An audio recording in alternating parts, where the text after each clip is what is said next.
Hi, my name is Loma. I teach entrepreneurs business and money management skills.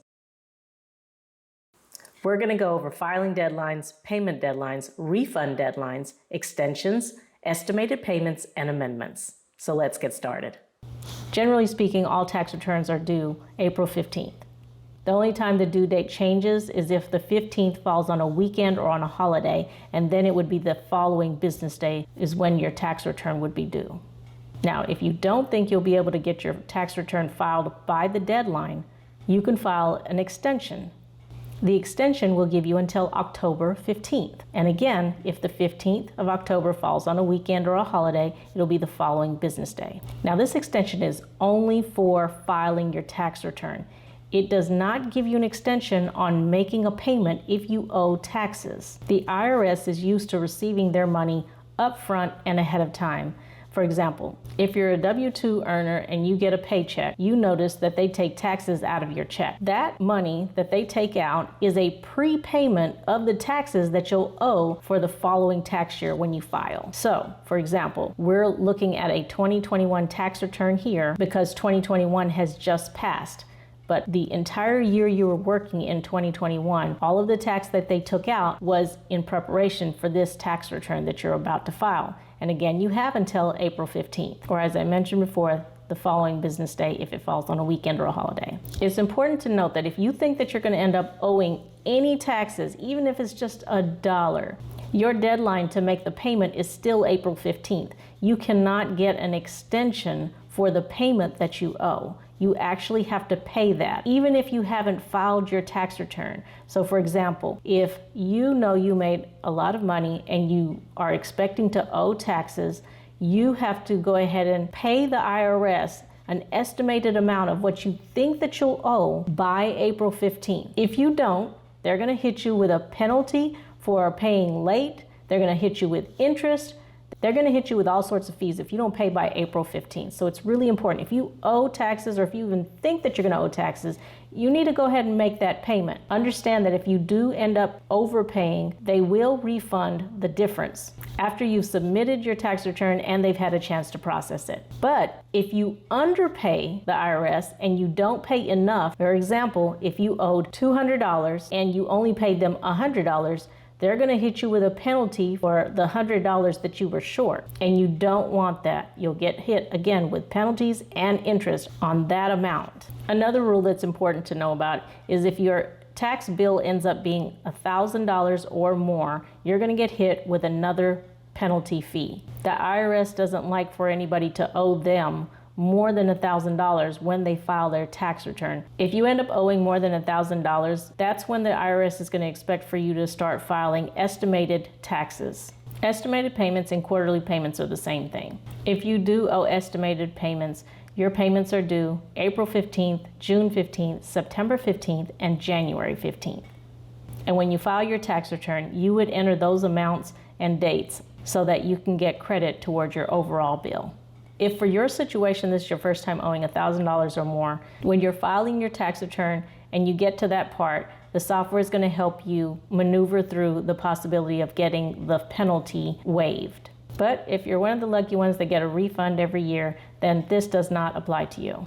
Filing an extension also doesn't apply to anybody that's expecting a refund. So the IRS only has the extension request available for people that owe taxes. It doesn't apply to people that are due a refund. Basically, the IRS is in a hurry to get people's money and commitments to payments that are owed to them. But if they owe you a refund, they're not exactly in the same hurry. So they don't require you to file an extension if you're due a refund. If you're behind on filing your tax return and you were due a refund, if it's further back than 3 years ago, then you're gonna end up losing that refund. I know that sucks, but you do not get that refund if you waited too long. 3 years is the max, so it's really important to file your tax returns on time every year so that you can get your refund. So you might be wondering, when is it a good time to file an extension? If it doesn't give you more time to pay your taxes, what good is it? Well, some people's tax returns are a little bit complicated and they know that they owe, and they need a little bit more time to organize their information to go ahead and put it into the software and submit their tax return. And for those people, an extension is helpful. Another reason to file an extension, and again, this only applies to people that owe taxes, is if you need more time to get all of your tax documents together. Say, for instance, you were expecting certain tax documents like a 1099 from a contract job or any other situation where you don't have all your W-2s. What you can do is you can file an extension, and that'll give you time for your information to populate on the IRS's website and in your IRS account online. Because all the W-2s that were due January 31st, they're supposed to be in the system by October so that you can get your transcript from your online IRS account and get the W-2 information that you need to file your tax return. Because it's always important to make sure you have all of your tax documents before you actually file your tax return. As I mentioned before, if you file your tax return, you don't have all of the documents you need before you file, you're going to end up filing an amendment, and it's just like filing your tax return all over again, but it's a little bit more complicated, so try to avoid having to file an amendment if possible. There are a couple of more important notes I wanted to make sure I went over with you. The first one is about something called an offset. An offset happens when the IRS keeps part or all of your refund. If you're delinquent on student loans or government loans or child support, or you're behind on other government obligations, you should be aware that they have the ability, because they are the government, that goes for the state as well as for the federal government, that they have the ability to send a request to the IRS to offset your tax refund. Let's say, for example, you owe the government $700 and your tax refund was $1,000. The IRS would withhold the $700 and send it to the government department that asked for that money. And then the remaining $300 would be sent to you by the IRS. And this is called an offset. An offset doesn't happen every time that you're delinquent on government loans or child support and things like that. It only happens when that government entity decides that they want to try to collect on that money through your tax refund if you actually are getting a tax refund. If you end up owing taxes when you file your tax return, then this situation wouldn't end up affecting you. It would only apply to you if you have a tax refund coming and there's an offset already scheduled for your account. If you do have an outstanding delinquent loan with the government or you owe back child support, you won't necessarily be able to stop this offset from happening and taking your tax refund unless you just don't file. But then you risk the chance of losing your refund because you only have 3 years to claim the refund.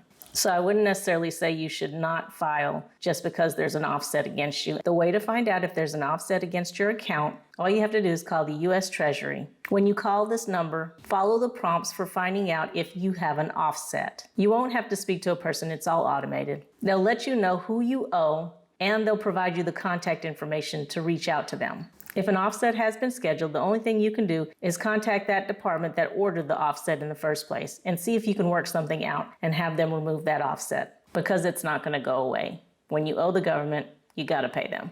At the very least, I would just recommend that you call the U.S. Treasury every year during tax season before you file your tax return, just to find out whether or not they do have an offset order in the system. And the very last thing I wanted to go over with you is about when you can file your tax return and when you can expect a refund. The exact filing date changes every year, but it's generally the last week of January. And if you're expecting a refund that's based on earned income credit or child tax credit, the IRS waits until mid-February before they start scheduling refunds for anybody that's due earned income credit or child tax credit. If your refund consists of earned income credit or child tax credit, just know that your refund won't even be scheduled until mid-February, and you might not receive it until the end of February or even early March. But if your refund does not have earned income credit and it doesn't have any child tax credit, then you can expect the IRS to schedule your refund once they finish processing your tax return and approve your tax refund. Click the link to take my quick tax quiz.